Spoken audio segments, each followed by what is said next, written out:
In this video, we're going to explore the traffic section of leads and stats. In the previous two videos, we've covered the executive summary on the left-hand side, and then we've also covered the participation reports. But now we want to talk about traffic. So if you click on the radio button here next to traffic, you'll notice it'll open up this module.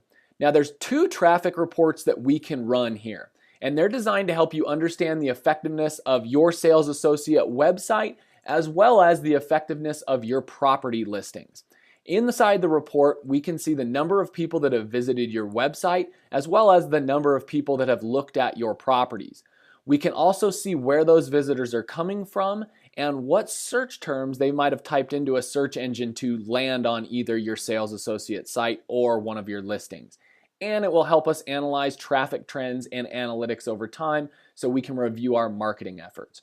So in this video, we're going to cover specifically the sales associate portion of traffic, and I select that by selecting the radio button next to sales associate. Then in the upper right hand corner, I'm going to click on continue. Now this is going to take me to the report criteria page where I select what information I want to include in the report. By default, on the left hand side, it will default to the current month. So as you see, this video is being made in November 2012, so right now it defaults to November 2012. However, we're only on the 9th day of November, so this report would only run from the 1st of November to the 9th. If I wanted to change to a complete month, I could go back to say October, or I could even go back if I wanted to another year, if I wanted to compare year over year how I'm performing. So for this one, we could select October. If we wanted to do a specific range of time, so let's say instead of a full month, we wanted to do a week period or a 2-week period, we could come over here to the right, select our criteria, choose the start date by selecting it on the calendar, or select the end date and select it on the calendar. So if we wanted to run it from October 1st through, say, today, I could come in here and then select November 9th, 2012. The right is the file format, and you have two options, either HTML or PDF. HTML is basically going to be a report that's going to load quickly on the page here, and it's not necessarily used to print out the report. So if you just want to come in here and view it right here on your web browser, I would suggest using HTML. If you're coming in here to generate a report and print it out or send it to a potential client or something, you would want to select PDF by selecting that up on the top. But for this example today, we're going to select HTML. The second box down here at the bottom are the report types. Now these are all the different sections that are going to show up in the report. And I'm not going to go through each one of them, but I will in detail when we look at a report. So as you over time learn what each one of these little reports includes, you can select them on a one-off basis or maybe say just a couple. Or if you just want to go ahead and select all, you can select all the reports and they'll all be included in this single HTML report from October 1st through 11/9. In the upper right hand corner, we're now going to click on Generate Report to go ahead and generate this. So we'll start from the top here. The first module we're looking at is the visitors and visits. Again, I covered this in executive summary in the first overview video, but I'll cover it quickly again. Visitors is just the number of computers that have come to your website. And every computer is given an IP address or a unique identifier so that we know if that computer's been there before. So a visitor, every computer that comes just gets counted once. If that computer comes back and that user comes back multiple times, it then counts it as a visit. And so in blue you see the visitors, in red you see the visits. And so here's a good example over here on the right hand side of this chart. You can see the blue is a little bit lower than the red, indicating that we had a visitor that came back for multiple visits from the same computer that day. The next section is the pie chart representation of how people entered your sales associate site. So on the right, we see the number of visitors that entered. 119 came directly to the blog. So 60% of this agent's traffic is being generated from blog postings. And this is a great indication of how valuable a blog can be to your overall traffic to your website. 44 people came directly to the sales associate website, and that represents on the chart 22.45%. And that basically means if this agent was out there providing business cards that had a web address, a sign writer that had their web address, or any marketing material that had a web address, that would be a direct entry from somebody who went and typed that in on their internet browser.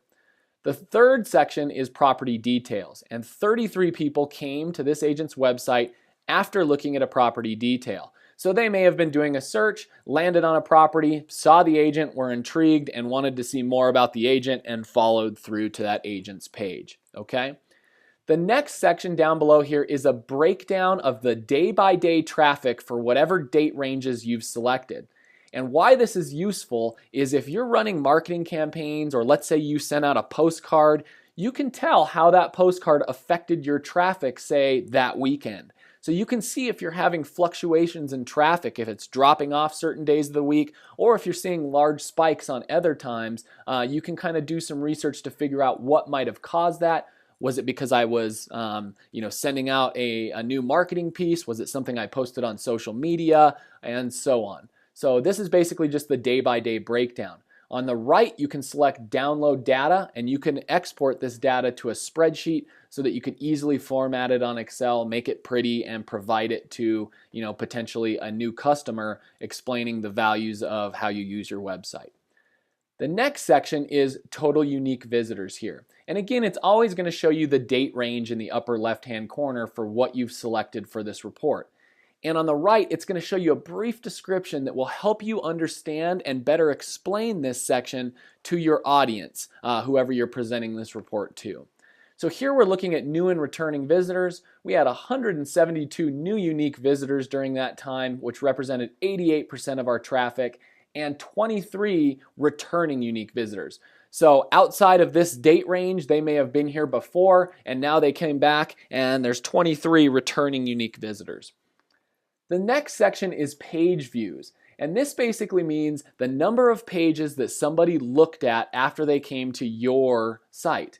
And we track that because we want to see how long are they there, how many pages are they looking at, are they dropping off, and this is kind of a good indication.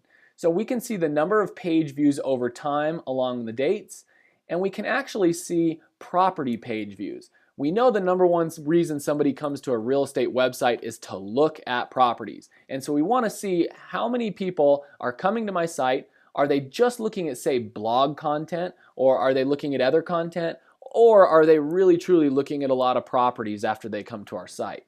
This shows you a day-by-day breakdown again of all of that information, how many property page views you had that day, and then how many total page views. So you can see this Monday, 10/1/2012, there was 3 property page views and there was 11 total page views. So that might indicate that somebody came in, or maybe several visitors came in, and a couple looked at properties, but some of them may have been reading your blog if you're keeping it updated, or looking at other content that you might have provided on there. So if you come down again, you have the ability to export that data in Excel format in the bottom right-hand side if you'd like. The next section is the referring sites section. And this is important to understand where traffic is being generated and how it's getting to your website. So you can see on the bar here, this is going to be a graphical representation and bar graph of the different sources of traffic that you're getting.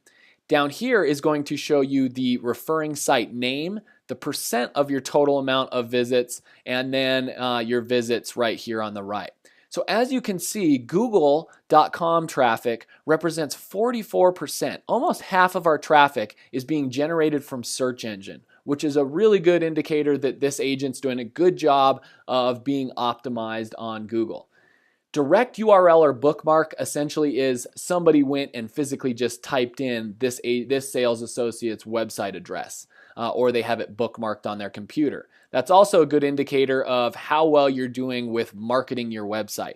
Because if you have a great site but you don't tell anybody about it, then nobody's going to come. So this agent seems to be doing a pretty good job in both search and in marketing their website URL. And then there's a whole nother list of Bing.com, Yahoo, Trulia, Zillow, NetZero, AOL, Facebook, and social media shows up here, which is important too, because you can see how much traffic you might be generating from Facebook, from people clicking on your links, and so on. So if you come down further, you can always export that data again via Excel in the right-hand corner. Now, search terms is the next module, and this is very valuable because you would like to know what is it that people are typing into search engines to land on this page. If 45% of people were coming from Google, we want to know what they might be typing in to get here. So as you can see, the number one search term that generated traffic to this sales associate website was real estate contract. And why that information is useful is because obviously there's a lot of people that might be typing in, what is a real estate contract? Real estate contract Albuquerque, looking for explanations. So that might be your cue to write a blog post about how real estate contracts work, how to, effectively use a real estate contract to leverage a purchase. Things like that can help you. If you come down, you can see the entire list of the top 20 search terms that were typed in, and you'll find it very interesting about how people are getting to you. And this is a good way to see what content that you're creating is working and maybe what's not. If you wrote a great post on buying a 5,000 square foot home and the challenges you need to find out, if that's not one of the search terms or one of the things that's driving traffic, it's not that the post wasn't bad, but it might be more useful to write something that's relevant to the current times that was going to generate traffic to you today. So all of this information is very valuable in directing how you market yourself. The next section down below is page popularity. And this is going to show you what were the most popular pages on your site. And as I've indicated in the last two sections, the blog is hugely valuable.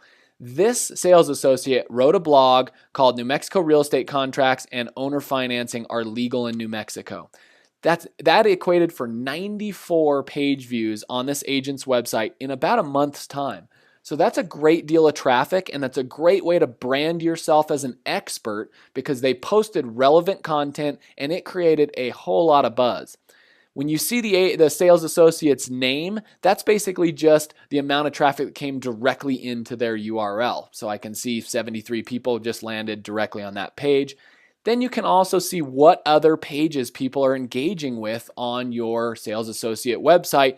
So you can see, do I need to change that? Do I need to create another page? Or if something's really working and driving a lot of traffic, you can basically spice up or make that page even more valuable. And then down a little bit further, the last module we have is the search desktop activity. And this basically ranks the content that's viewed within the preview panel of the search desktop and property showcase tours. So I can see how many people looked at the property preview or a property preview from my site, 35. How many people launched a photo tour?